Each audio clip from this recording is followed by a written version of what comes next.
नमस्कार दोस्तों, स्वागत है आप सभी का आपके अपने इस यूट्यूब चैनल बाय एमडी धीवर पर। सो दोस्तों, आज का जो हमारा क्लास होने वाला है वो क्लास नंबर 22वां होने वाला है। और आज के क्लास का जो हमारा विषय रहने वाला है वो सामाजिक विज्ञान, जिसे आप लोग एसएसटी के नाम से जानते हो। और आज की क्लास का जो हमारा टॉपिक रहने वाला है वो मुगल काल के बारे में जानेंगे, जिसमें आज की क्लास में हम लोग थ्योरी क्लास करेंगे। तो सबसे पहले आप सभी लोगों को नव वर्ष की बहुत बहुत शुभकामनाएँ। आप सभी लोगों का 2026 जो है वो बहुत ही बढ़िया जाए और आप लोग बढ़िया सा मेहनत कीजिए, और इसी मेहनत के बदौलत पर आप लोग सीजी टेट एग्ज़ाम आराम से क्वालिफाई कर लोगे। ठीक है, तो मेरे तरफ से आप सभी लोगों को बहुत बहुत शुभकामनाएं, और सबके सब बढ़िया सा क्वालिफाई कीजिएगा अच्छे नंबरों के साथ।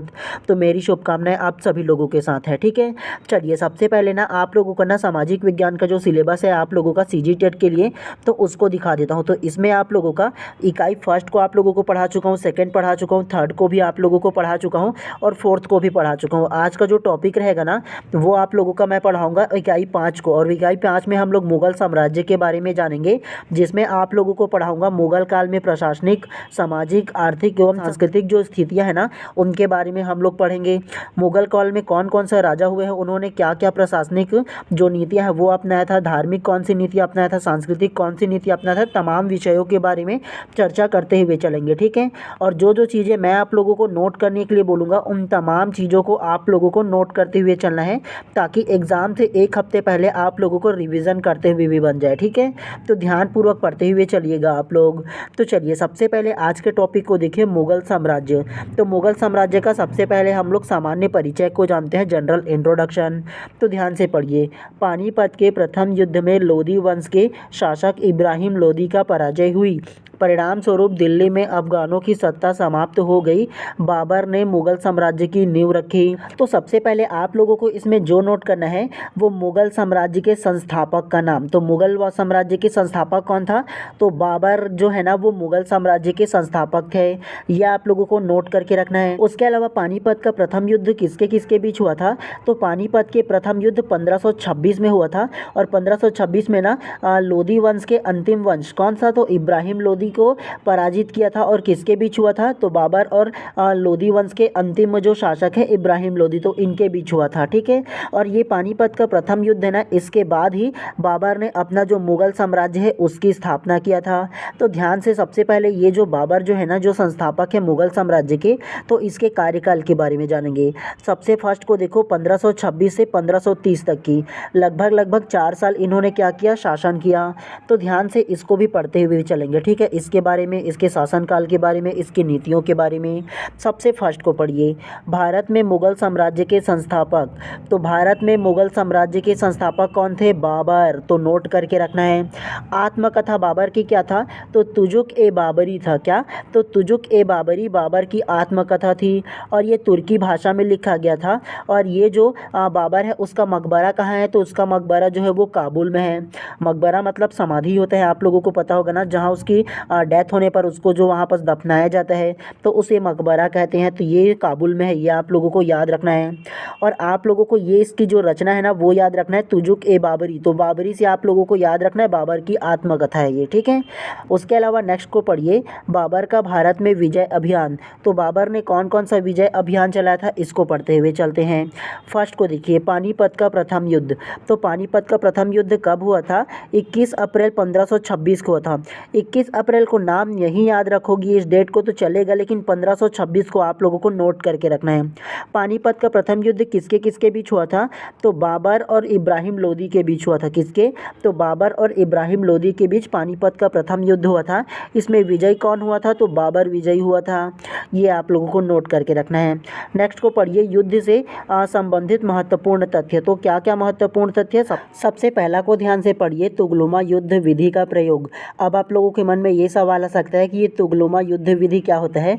तो आप लोगों को बता दूं, 1526 में जब पानीपत का युद्ध हुआ था बाबर और इब्राहिम लोदी के बीच, तो बाबर ने क्या किया था? तुगलुमा जो पद्धति उसका उपयोग किया था। और तुगलुमा का जो मतलब होता है वो जो अपनी सेना है बाबर ने ना तो अलग अलग टुकड़ियों में विभक्त किया था, और अलग अलग टुकड़ियों में विभक्त करके घेर करके जो मारने की विधि जो है ना, मतलब ना जो दूसरे की जो सेना है अपने विरोधी की, तो उसको संभालने का थोड़ा सा भी मौका ना देना, एक ही बार ना झपक के मार करके उसको युद्ध करना और चारों तरफ से घेर करके उसको मारने की जो विधि है ना, अपनी सेना को अलग अलग टुकड़ियों में बांटकर, तो इस प्रकार की जो विधि होता है उसको बाबर के जो विधि है वो तुगलुमा विधि के नाम से जाना जाता है। ठीक है, तो यह आप लोगों को नोट करके रख लेना है, तुगलुमा विधि आप लोगों को समझ में आना।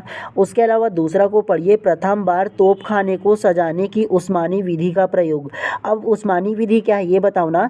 तो बाबर ने ना तोपखाने को क्या किया था, अलग अलग गाड़ियों में बांध दिया था, मतलब अलग अलग गाड़ियों में उसको सवार कर दिया था और उसके बाद उसको सजा करके अलग अलग क्षेत्रों में सजा कर करके ना युद्ध का प्रयोग करते थे, मतलब युद्ध विधि का प्रयोग करते थे, युद्ध करते थे। तो इसे क्या बोला जाता था, उस्मानी विधि कहा जाता है। जिस प्रकार से सैनिक को अलग अलग टुकड़ियों में विभक्त किया था ना, उसी प्रकार से जो उस्मानी विधि के माध्यम से तोपखाने को भी सजाने का उन्होंने प्रयोग किया। तो इन दोनों को आप लोगों को याद रखना है। दूसरा को पढ़िए, खानवा का युद्ध 1527 ईस्वी। तो खानवा का युद्ध कब हुआ था, 1527 में हुआ था। किसके किसके बीच हुआ था, तो बाबर और राणा सांगा के बीच हुआ था। किसका, तो बाबर और राणा सांगा के जो बीच है ना, तो वो खानवा का युद्ध हुआ था। इसमें विजयी कौन हुआ था, तो बाबर विजयी हुआ था इसमें भी। तो ये आप लोगों को याद रखना है, इसको आप लोग शॉर्ट में नोट करके रख सकते हो। खानवा का युद्ध 1527, बाबर और राणा सांगा के बीच बाबर विजयी हुआ, बस इतना शॉर्ट में लिख लेना। नेक्स्ट को पढ़िए, चंदेरी का युद्ध। चंदेरी का युद्ध कब हुआ था, 1528 में हुआ था। किसके किसके बीच, तो मेदिनी राय के विरुद्ध और बाबर। तो मेदिनी राय और बाबर के बीच हुआ था। परिणाम क्या हुआ था, तो बाबर इसमें भी विजय हुआ। उसके अलावा चौथा पढ़िए, घाघरा का युद्ध। तो घाघरा का युद्ध कब हुआ था, 1529 में हुआ था। किसके बीच, तो बाबर और बिहार बंगाल की संयुक्त सेना के मध्य हुआ था इसका जो युद्ध है वो, जिसमें कौन विजयी हुआ, तो बाबर फिर से इसमें विजयी हुआ। तो ये आप लोगों को सीक्वेंस को याद रखना है। 1526 में किसका हुआ था, तो पानीपत का प्रथम युद्ध हुआ था। 1527 में कौन सा युद्ध हुआ था, तो खानवा का युद्ध हुआ था। 1528 में कौन सा युद्ध हुआ था, तो चंदेरी का हुआ था। और 1529 में किसका युद्ध हुआ था, तो घाघरा का युद्ध हुआ था। ठीक है, तो एटलीस्ट कम से कम अगर किसके किसके बीच हुआ ये याद नहीं रख पाओगे एकदम ही, तो फिलहाल के लिए देखो, खानवा का युद्ध, चंदेरी का युद्ध, घाघरा का युद्ध और पानीपत का प्रथम युद्ध, ये चारों को एक सीक्वेंस में याद रखना। तो इजी तरीके से आप लोगों को कम से कम ये याद हो जाएगा कि ये जो युद्ध है वो किसके बीच हुआ था। और सीक्वेंस में याद रखोगे ना, तो आप लोगों को तो पता होगा इन चारों युद्ध में कौन एक आदमी है, बाबर। बाबर जो है ये चारों युद्ध में शामिल था और बाबर जो है वो विजयी रहा। ये आप लोगों को याद रखने रहा। उसके बाद जब आप लोगों को याद हो जाए ना, तो दूसरे प्रकार से आप लोग इसमें किसके किस बीच हुआ था ये याद रखना है। एक ही बार रटते हुए आप लोगों को नहीं बैठना है। सबसे पहले सीक्वेंस में इसे जमा लो, 1526 पानीपत, 1527 खानवा, 1528 चंदेरी, 1529 घाघरा, इन चारों को जमा लिए। उसके बाद इन चारों युद्ध में कौन शामिल था, तो बाबर शामिल था, बस इतना याद रखना। उसके बाद जब जान बच जाए ना कि यार मैं और याद कर सकता हूँ, तो फिर उसके विरुद्ध जो युद्ध हुआ था ना, किसके विरुद्ध, तो उसको आप लोग नोट कीजिएगा, अदरवाइज इतना को ही याद रखिएगा आप लोग। ठीक है, चलिए नेक्स्ट पढ़ते हुए चलते हैं। बाबर के बाद उसका बेटा कौन आएगा, तो बाबर के बाद उसका जो बेटा है हुमायूं आएगा। आप लोगों को एक चीज़ और बता दूं, आप लोगों के नॉलेज में ये जो मुग़ल साम्राज्य है ना, उसमें आप लोग एक चीज़ नोट कीजिएगा, इसमें ना जितने भी इसके वंशज आएंगे ना, उसके जो उत्तराधिकारी सारे के सारे अपने पिता की गला को काट करके, मतलब अपने पिता की हत्या करके राज सिंहासन पर बैठेंगे। देखना आप लोगों को ना अलग अलग आएगा ना, तो उसमें बताऊंगा। ये जो मुग़ल साम्राज्य है ना, उसका न्यू ऐसे ही रखा गया था। आप लोगों को ना अच्छे से बताऊंगा इसका और भी स्टोरी को। तो ध्यानपूर्वक आप लोग क्या कीजिएगा, इसको रटना आप लोगों को नहीं है, मैं बार बार बता रहा हूँ, आप लोगों को समझने की कोशिश करना है ध्यान से। दूसरा कौन आएगा बाबर के बाद, तो बाबर का जो बेटा है वो हुमायूं राजगद्दी पर बैठेगा। ठीक है, ध्यान से पढ़िए शासनकाल को। प्रथम काल 1530 से 40 ईस्वी, निर्वासन काल 1540 से 55 ईस्वी, द्वितीय काल 1555 से 56। अब आप लोगों को थोड़ा सा कंफ्यूज होगा इसमें। एक चीज़ बता दूं, बाबर के बाद उसका बेटा जो हुमायूं पर गद्दी पर बैठेगा वो 1530 से 40 के बीच बैठेगा। उसके बीच ना बाद में ना दूसरे जो अफगान है ना, तो उसका यहाँ पास आक्रमण होगा, और आक्रमण होगा तो ये हुमायूं हारा जाएगा, और हार जाएगा तो उसको भागना पड़ेगा। तो भागेगा ना, तो ये लगभग 15 जो साल है ना, वो दूसरा जो अफगान है वो शासन करेगा। उसके बाद में हुमायूं फिर से इस पर आक्रमण करके अपना जो राज सिंहासन है वो हासिल कर लेगा, और 55 से 56 फिर से शासन करेगा। अब आप लोगों को थोड़ा सा समझ में आ गया होगा। आप लोगों को इसमें जो डिटेल में लिखा है ना, उसको पहले पढ़ा देता हूँ, फिर आप लोगों को अच्छे से और समझाऊंगा। ठीक है, चलिए नेक्स्ट को पढ़िए, राज्याभिषेक। तो ये जो हुमायूं है उसका राज्याभिषेक कब हुआ था, 1530 आगरा में हुआ था। दिल्ली की राजगद्दी पर बैठने से पहले हुमायूं सूबेदार था। तो कहाँ का सूबेदार था? तो बदखास का सूबेदार था। ये आप लोगों को नोट करके रख लेना है, ठीक है। चाहो तो जीवनी के बारे में जान लो। हुमायूं नामा, क्या? तो हुमायूं नामा किसका जीवनी है? तो ये हुमायूं का है। हुमायूं नामा से पता चल रहा है ना जी आप लोगों को, ये हुमायूं नामा होगा। इसकी रचनाकार कौन होगा? ये देख लो, गुलबदन बेगम द्वारा, जो बाबर की पुत्री व हुमायूं की सौतेली बहन थी। तो किसके द्वारा रचना किया गया हुमायूं नामा? तो गुलबदन बेगम द्वारा हुमायूं नामा की रचना किया गया। तो ये आप लोगों को नोट करके रख लेना है। खास तौर से जो आप लोगों से प्रश्न पूछा जाएगा ना, वो पूछा जाएगा कि हुमायूं नामा किसकी कृति है या रचनाकार का नाम कौन है, ऐसे ज़्यादा पूछा जाता है। तो शॉर्ट में लिख लेना हुमायूं नामा गुलबदन बेगम, बस इतना लिख लेना, ठीक है। स्थापत्य क्या है इसको देख लो। दीन पनाह, तो दीन पनाह क्या है? 1533 में हुमायूं द्वारा स्थापित नगर है। तो दीन ए पनाह एक नगर है जो बसाया किसके द्वारा गया था? हुमायूं के द्वारा बसाया गया था 1533 में। तो आप लोगों को ये शॉर्ट में रख सकते हो, दीन ए पनाह नगर, स्थापना 1533 हुमायूं, बस इतना शॉर्ट में लिख लेना है, ठीक है। चलिए उसके बाद हुमायूं के अभियान क्या क्या थे इसको शॉर्ट में पढ़ते हुए चलते हैं। सबसे पहला चौसा का युद्ध। तो चौसा का युद्ध कब हुआ था? 1539 ईस्वी में बिहार गंगा नदी के तट पर हुआ था चौसा का युद्ध। ध्यान से नीचे को पढ़िए। हुमायूं विरुद्ध शेरशाह सूरी। तो हुमायूं और शेरशाह सूरी के बीच हुआ था। इसमें पराजित कौन हो गया? हुमायूं जो है वो पराजित हो गया। बोला था ना आप लोगों को कि ये जो 1540 से 1555 जो है ना, वो 15 साल पूरे की पूरा हुमायूं क्या होगा ना, बाहर हो जाएगा, मतलब वो भाग जाएगा अपने राज्य को छोड़कर। तो इसी के युद्ध के बाद भागेगा। चौसा के युद्ध के बाद शेरशाह सूरी जो है वो राज सिंहासन पर बैठेगा। तो ध्यान से पढ़िए आगे। एक भिश्ती निजाम ने उसकी जान बचाई। किसकी जान बचाई? तो हुमायूं की जान बचाई भिश्ती निजाम ने। उससे खुश होकर हुमायूं ने उसे एक दिन के लिए भारत का सम्राट बनाने की घोषणा किया। तो किसने बचाया? जो हुमायूं की जान को।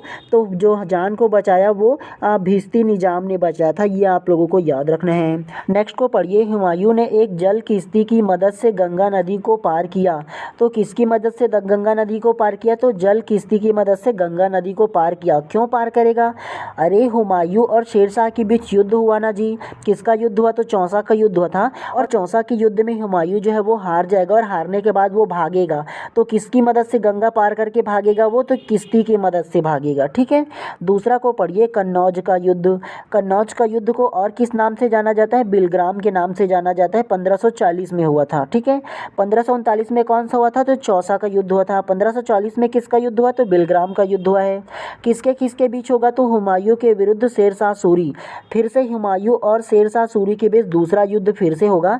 इसमें क्या होगा? हुमायूं की अंतिम रूप से पराजित हुआ। क्या? तो हुमायूं जो है वो अंतिम रूप से फिर से पराजित हो गया और भारत छोड़कर अमरकोट के शासन विरसाल के यहाँ शरण लेनी पड़ी। एक बार भागा था, भागने के बाद क्या हुआ? दोबारा फिर से आया और दोबारा अपने जो राज्य है उसको हासिल करने की कोशिश किया हुमायूं जो है वो। लेकिन अंतिम रूप से फिर से शेरशाह सूरी ने उसे हरा दिया और हारने के बाद उसे भारत छोड़ करके 15 साल तक की बाहर निर्वासित जीवन बिताना पड़ा दूसरे के यहाँ। किसके यहाँ गया था? तो विरसाल के शासनकाल में शरण लिया था, ठीक है, उसके राज्य में। नोट करके दिया है, इसको पढ़िए। शेरशाह सूरी विजय हुआ तथा उसने भारत में द्वितीय अफगान साम्राज्य की स्थापना की। तो ये 15 साल जो बोल रहा हूँ ना, बीच में ये जो आएगा वो, तो वो अफगानों का शासनकाल कम से कम 15 साल रहेगा। और 15 साल के बाद फिर से ये जो हुमायूं है वो लौट करके आएगा 1555 से 56 के बीच में। नेक्स्ट को पढ़ते हुए चलते हैं तो अब आप लोगों को थोड़ा सा और पता चलेगा। ध्यान से पढ़ते हुए चलिएगा क्योंकि जितना भी पढ़ोगे उतना आप लोगों के लिए अभी फ़ायदेमंद होगा। मृत्यु के बारे में जो दी है उसको पढ़िए। मृत्यु 1556 ईस्वी में दीन ए पनाह महल की सीढ़ियों से गिरने से हुमायूं की मृत्यु हुई। कैसे मृत्यु हुआ हुमायूं का? तो सीढ़ियों से गिरने के कारण हुआ था, ठीक है। नेक्स्ट को ध्यान से पढ़िए। हुमायूं के बारे में इतिहासकार लैनपुल ने कहा। तो क्या कहा? जीवन भर वह लड़खड़ाता रहा और लड़खड़ाते हुए उसकी मृत्यु हुई। किसकी मृत्यु हुई? तो हुमायूं की जो मृत्यु है वो लड़खड़ाते हुई, मतलब सीढ़ियों से गिरा तब ना हुआ जी। जीवन भर मतलब वो लड़खड़ाता रहा, मतलब एक युद्ध से दूसरा युद्ध, दूसरा से तीसरा युद्ध, उसके बाद हार जाना, फिर बाहर भागना, फिर से आना, अपने राज्य को हथियाना, फिर से उसके बाद सीढ़ी में गया तो सीढ़ी से गिरा तो उसका डायरेक्ट क्या हो गया? मृत्यु हो गया। तो किसने कहा था? ये पूछा जाता है, ठीक है। तो लैनपुल जो इतिहासकार है उसने कहा था। तो ये आप लोगों को नोट करके रखना है। चलिए उसके बाद भारत में द्वितीय अफगान राज्य जो 15 साल शासन करेगा ना, तो उसमें शासन में क्या क्या किया अफगानों ने, तो इसके बारे में थोड़ा सा पढ़ते हैं। सबसे पहले संस्थापक संस्थापक, तो संस्थापक कौन है अफगान का, तो शेर शाह सूरी है।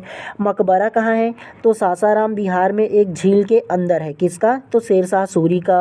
दरबारी कवि कौन था, तो अब्बास शेरवानी था, कौन, तो अब्बास शेरवानी था। और रचना क्या किया था, तारीख ए शेर शाही, क्या, तो तारीख ए शेर शाही की जो रचना है वो अब्बास शेरवानी ने किया था। और ये तारीख ए शेर शाही से समझ में आएगा ना कि ये शेर शाह सूरी का है, तो ऐसे याद रखना है।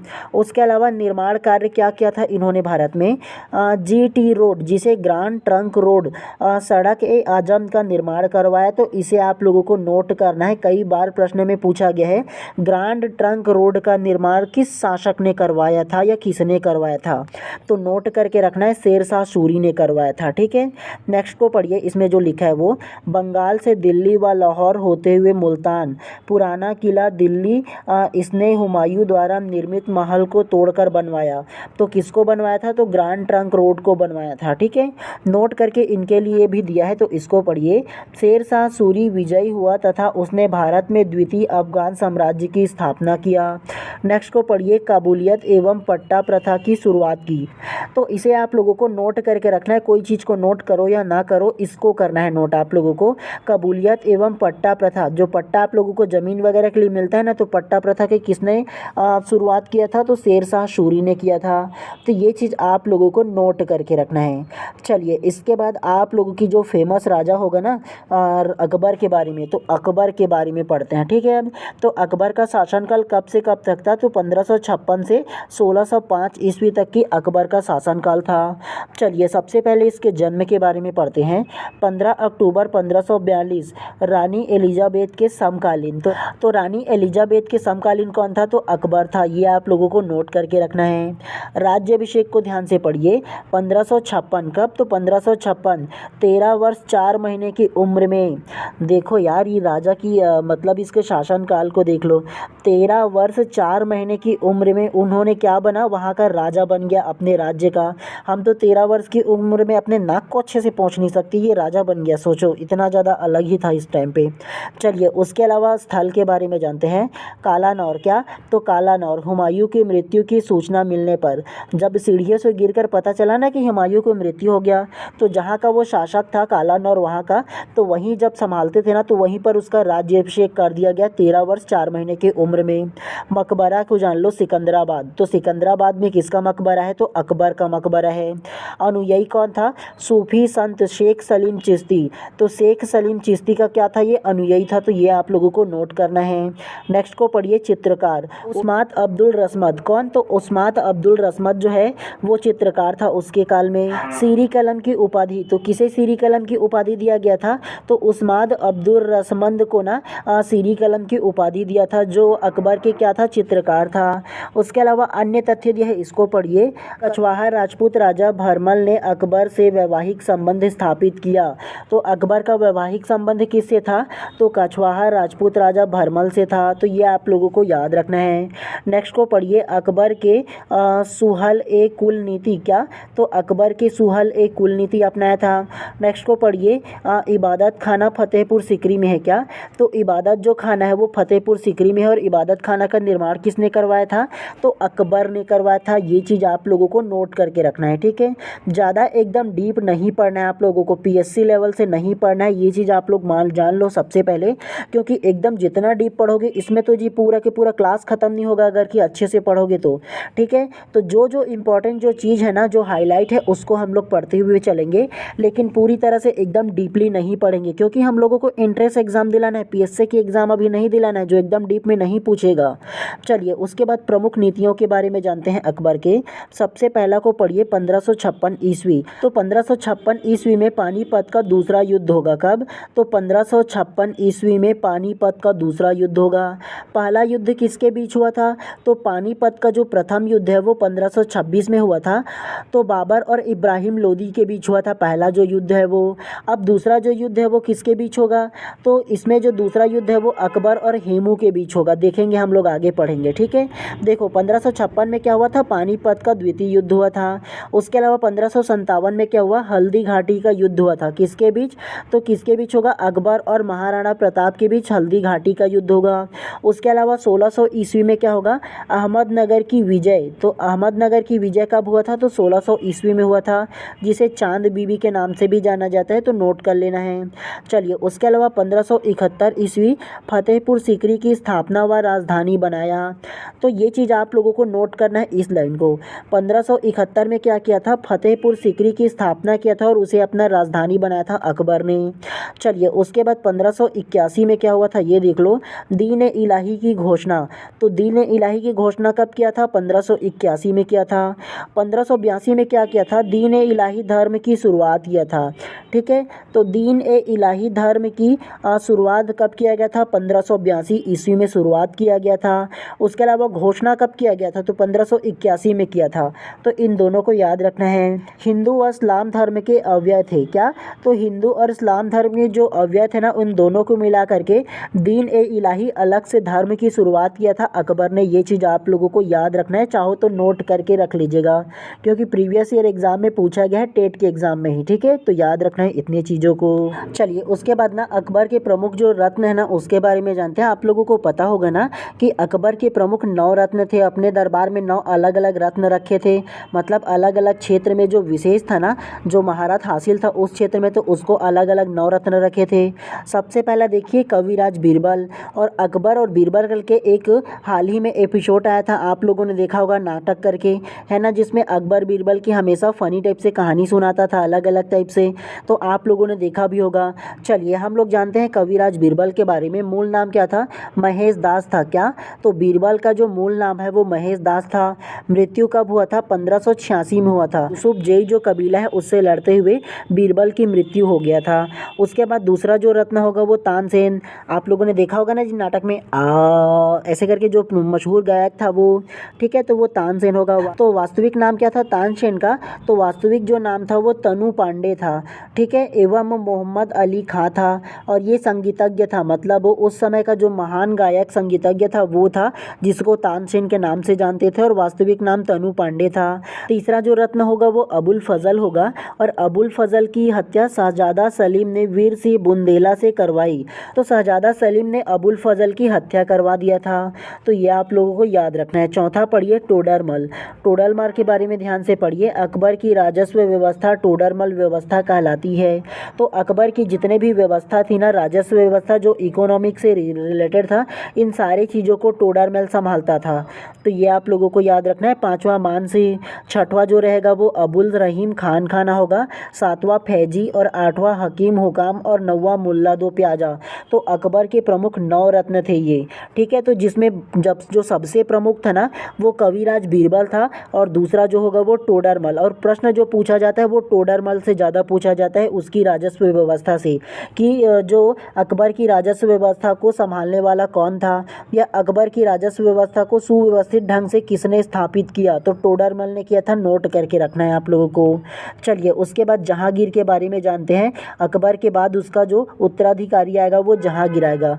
तो जहांगीर का शासनकाल कहाँ से कहाँ तक था? 1605 से 1627 ईस्वी तक की जहांगीर था, जिसको सलीम के नाम से जानते थे। ठीक है, सबसे पहले प्रतिबंध को पढ़िए, क्या बोला है इसमें?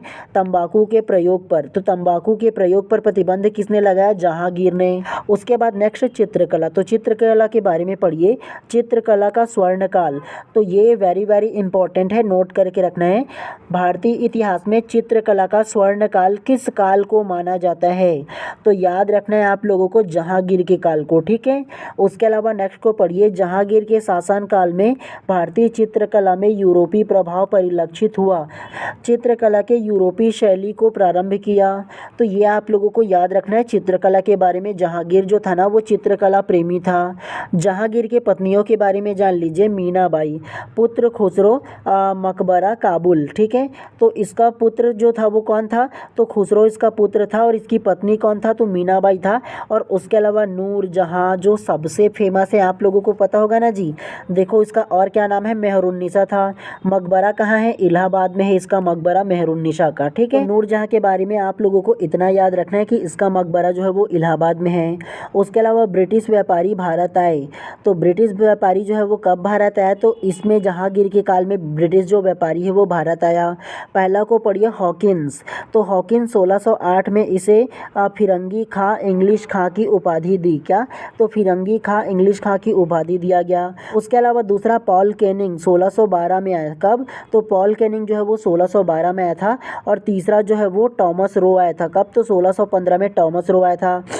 एक प्रश्न यहाँ से जो इम्पोर्टेंट वाला बन सकता है वो ये है कि किसके काल में ब्रिटिश व्यापारी भारत आए थे। तो जहांगीर के शासनकाल में ब्रिटिश व्यापारी भारत आए थे। सबसे पहला हॉकिंस नामक जो ब्रिटिश है वो आया था 1608 में। दूसरा जो आया था वो पॉल कैनिंग आया था 1612 में। और तीसरा जो आया था वो टॉमस रो 1615 में आया था। इन तीनों का आने का मतलब ये था, पहला भारत में ये हॉकिंस आया था। इन्होंने सबसे पहले भारत को देखा कि कैसा है वो, यहाँ का मार्केट कैसा है। पॉल कैनिंग दूसरा बार ये भी घूमने आया और फाइनल इजाज़त लेने ना, मतलब जहांगीर के दरबार में इजाज़त लेने व्यापार करने की छूट के लिए। तो टॉमस रो आया था 1615 में। और यहाँ से जो अंग्रेज़ों का जो भारत में आगमन है वो शुरू होगा। ब्रिटिश ईस्ट इंडिया कंपनी आएगा, यहाँ से धीरे धीरे करके जहांगीर से शुरू होगा। ठीक है, यही जो व्यक्ति है जहांगीर ना, इन्होंने ना अंग्रेज़ों को इजाज़त दिया था भारत में व्यापार करने के लिए। और इसके चलते लगभग 150 साल हम लोग गुलाम रहे, 150 से 200 साल तक। चलिए इसके बाद शाहजहाँ के बारे में जानते हैं। जहांगीर का जो पुत्र है वो शाहजहाँ है। और शाहजहाँ का जो शासनकाल है वो 1627 से लेकर की 1658 तक की वो शासन करेगा। सबसे पहले पत्नी का मकबरा। तो शाहजहाँ की पत्नी का नाम क्या था और उसका मकबरा क्या है ये जानते हैं। बेगम मुमताज़ का मकबरा। तो शाहजहाँ की जो पत्नी है वो बेगम मुमताज़ है, जिसके बारे में आप लोग जानते हो ना कि प्रेम की अटूट निशानी आगरा में जो आज तक स्थित है वो आप लोगों ने देखा होगा। तो बेगम मुमताज़ का मकबरा जो है वो कहाँ है? आगरा में बनवाया, जो ताजमहल के नाम से प्रसिद्ध है। तो मुमताज़ के नाम से जानते हो ना आप लोग जी इसके बारे में। 1632 से 1653 ईस्वी के मध्य बना था। ठीक है, कितना? तो 1632 से लेकर के 1653 ईस्वी के मध्य जो है वो बना था। लगभग 21 साल लग गया था इसके बनने में। चलिए उसके बाद उत्तराधिकारी के बारे में जानते हैं। उत्तराधिकारी के लिए शाहजहाँ के पुत्रों के द्वारा लड़े गए युद्ध। तो आप लोगों को एक चीज़ बता दूँ, शाहजहाँ के 4 पुत्र थे। कितने? तो शाहजहाँ के 4 पुत्र थे। और इन चारों पुत्रों के बीच ना उत्तराधिकारी मतलब राजगद्दी के लिए युद्ध हुआ था। और इन चारों बेटे के नाम को अगर बताऊं आप लोगों को ना, तो सबसे बड़ा बेटा का जो नाम था वो दारा था। दूसरा जो नाम था वो मुराद था। तीसरा जो नाम है वो शाह सूजा था। और चौथा जो अंतिम राजा का जो नाम था, मतलब सबसे छोटा जो पुत्र था वो औरंगजेब था। और औरंगजेब के बारे में कहा जाता था बहुत ही ज़्यादा क्रूर शासक था वो। ठीक है, मतलब बचपन से ही वो क्रूरता की हद को पार कर दिया था। चलिए चारों युद्ध के बारे में जानते हैं। सबसे बड़ा बेटा दारा था और जो अंतिम सबसे छोटा बेटा था वो औरंगजेब था। इन दोनों को याद रखना है। ठीक है, उसके अलावा जो दोनों के बीच के बेटे जो होंगे ना, उनको उतना ज़्यादा इंपॉर्टेंस उनका नहीं है। तो चलिए सबसे पहला देखो धर्मट का युद्ध। तो धर्मट का युद्ध कब हुआ था? 1658 में हुआ था। किसके किसके बीच? दारा, मुराद और औरंगजेब के मध्य हुआ था। इसमें कौन विजय हुआ? तो दारा विजय हुआ। देखो क्या हुआ था, अलग अलग 4 जगह में ना इन चारों बेटों को अलग अलग शासन दे दिया था। तुम इस क्षेत्र में करो, तुम इस क्षेत्र में करो, तुम इस क्षेत्र में करो, ऐसे कर करके। तो क्या हुआ, 2 जो भाई है ना, इन दोनों ने मिलकर, और ये जो औरंगजेब है इनका, तो इन दोनों तीनों के बीच युद्ध हुआ। दोनों दारा और मुराद एक साइड थे और औरंगजेब जो थे वो एक साइड थे। तो इन दोनों के मध्य जो युद्ध हुआ वो धर्मकोट का युद्ध हुआ था पहला। और ये युद्ध में कौन विजय हुआ? दारा विजय हुआ। उसके अलावा दूसरा को पढ़िए, रामूगढ़ का युद्ध। तो रामूगढ़ का युद्ध कब हुआ था? 1658 ईस्वी में हुआ था, औरंगजेब के विरुद्ध और दारा शिकोह। तो औरंगजेब और दारा शिकोह का दूसरा युद्ध हुआ, जिसमें कौन विजय हुआ? औरंगजेब विजय हुआ। उसके बाद तीसरा को पढ़िए, खजुआ का युद्ध। तो खजुआ का युद्ध कब हुआ था? 1659 में हुआ था, शाह सूजा विरुद्ध और औरंगजेब, मतलब शाह सूजा और औरंगजेब के बीच हुआ और औरंगजेब इसमें विजय हुआ। उसके अलावा देवरानी का युद्ध का, तो देवरानी का युद्ध हुआ था, कब हुआ था? 1659 में हुआ था। औरंगजेब और दारा शिकोह के बीच फिर से युद्ध हुआ, जिसमें औरंगजेब विजय हुआ। केवल एक युद्ध में औरंगजेब पराजित हुआ था और वो धर्मट का युद्ध था। उसके बाद तीनों युद्ध जो हुआ था ना, उसमें औरंगजेब विजयी रहा। और औरंगजेब भाई बहुत ही क्रूर शासक है यार। उन्होंने अपने भाई को डायरेक्ट क्या किया? हत्या करवा देता था वो, सीधा सीधा छोड़ता नहीं था। उसके बाद देखो औरंगजेब के शासनकाल को। ठीक है, तो इन तमाम जो 4 युद्ध है ना, इन चारों में युद्ध को जीतने के बाद डायरेक्ट खुद शासक बन गया, खुद राजा बन गया। और उसके बाद इसकी शासनकाल कब से कब तक चला? तो 1658 से 1707 तक की इसका जो शासनकाल है वो चला। निर्माण कार्य के बारे में जान लो। अधिकतर इसमें जो प्रश्न पूछा जाएगा वो निर्माण कार्य से ही पूछा जाएगा, इसके प्रशासन से पूछा जाएगा।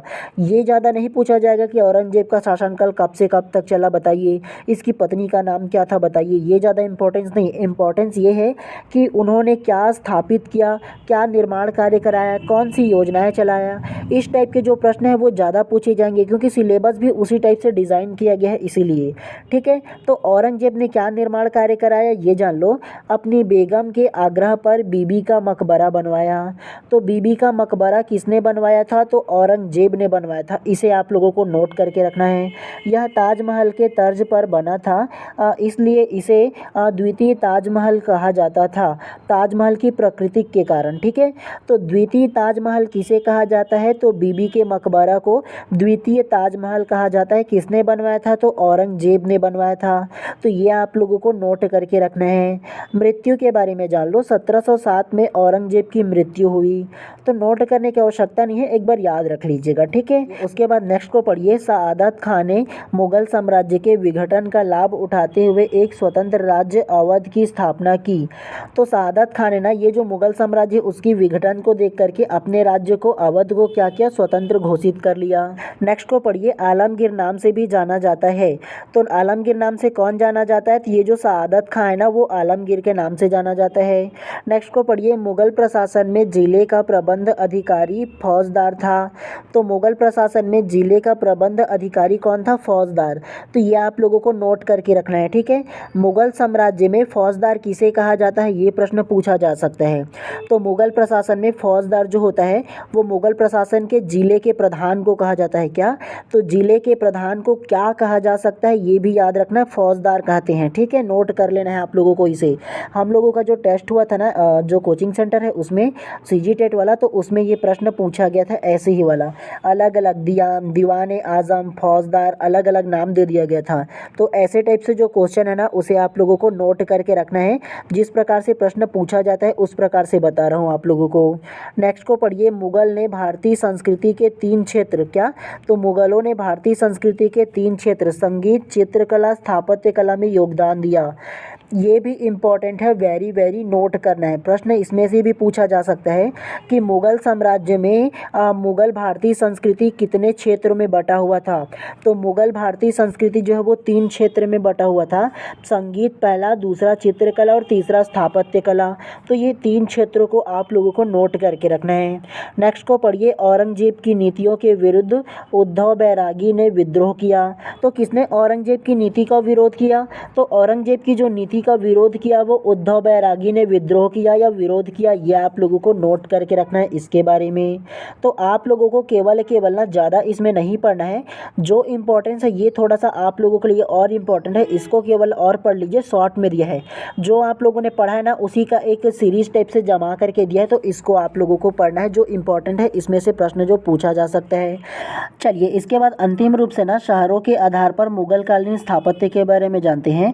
सबसे पहला को ध्यान से पढ़िए, दिल्ली।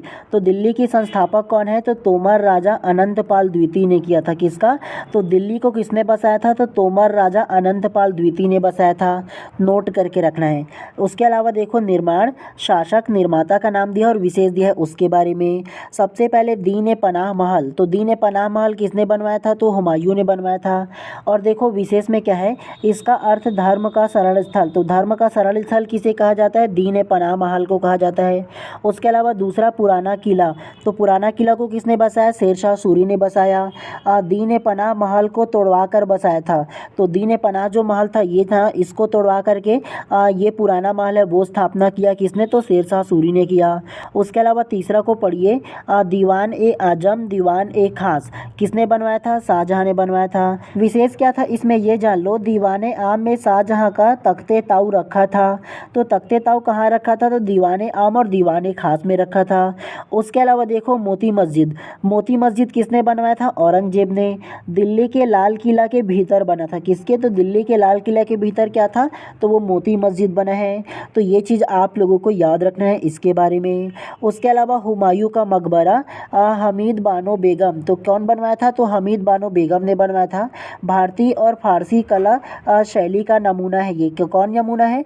तो ये जो हुमायूं का मकबरा है वो नमूना है। उसके अलावा अलावा दूसरा को पढ़िए आगरा। तो आगरा जो है वो 1504 ईस्वी में सिकंदर लोदी ने बसाया था। तो आगरा को किसने बसाया? सिकंदर लोदी ने बसाया था, ये आप लोगों को याद रखना है।